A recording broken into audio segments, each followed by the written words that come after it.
At times, we have shrubs in the landscape. They get kind of old and scraggly looking, and they start to decline in terms of their production of flowers and just the overall beauty of the plant. And so what we want to do then is do some gradual or do some renewal or rejuvenation pruning.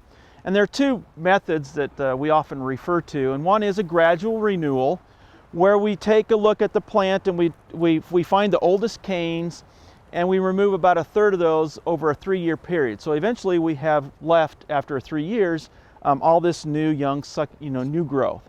A rejuvenation type of pruning is actually where we just go in and we cut it all the way to the ground. We remove everything and then allow the new growth to come in.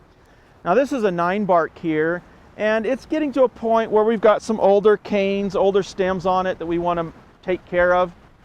So again, gradually renew it. Now on this particular plant, the older bark is kind of shredded and actually kind of attractive to some people, so some people might like this. But it also, as it gets older, the flowering starts to decline. This one has a nice flower in the springtime. And there are other shrubs too that have really colorful bark. Caria japonica has green bark, and winter jasmine has green bark. Some of the dogwoods, the shrubby dogwoods, have reds and yellows and orange bark. And that declines. You lose the color of that bark as the shrub gets older. And so by doing this rejuvenation or gradual renewal pruning, we can restore that beautiful color of the bark. Now this particular plant has about 7 or 8 older canes, and I'm going to go ahead and remove only a third of them now, and then next year we'll remove a third, and then finally the third year we'll remove the other third. So we're going to find one of the older ones. It looks kind of scraggly and not very productive, may even be dead now. And we'll go as far down to the base of that stem as we can go to remove it. Now here's another one here, another big large cane. We're going to go ahead and cut that one back. We also have some dead stems in here. This one here is completely dead, and this one here, and so we're going to go back in here and remove those as well. Now this one looks a little bit better, but we don't want to, again, take out too much all at once, and so we'll allow this to, we'll leave it alone for this year, and then next year we'll come back and take out another third.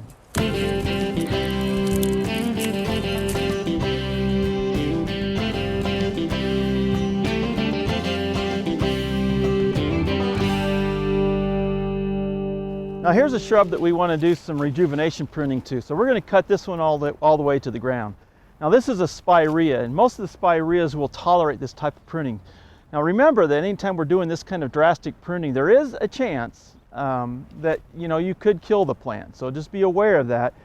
But there are some that again respond very well to this kind of pruning. Usually those that send new shoots back up from their roots and from the crown of the plant very easily are good candidates for doing this renewal pruning or rejuvenation pruning. So we're going to go ahead and just start chopping this one down right as close as we can get to the base of the plant.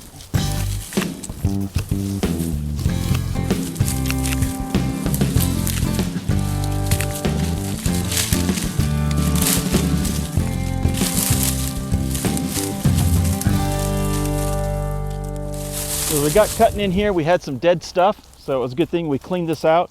See, we've got a lot of live shoots here, or stems here, that a lot of this new growth will come in this spring.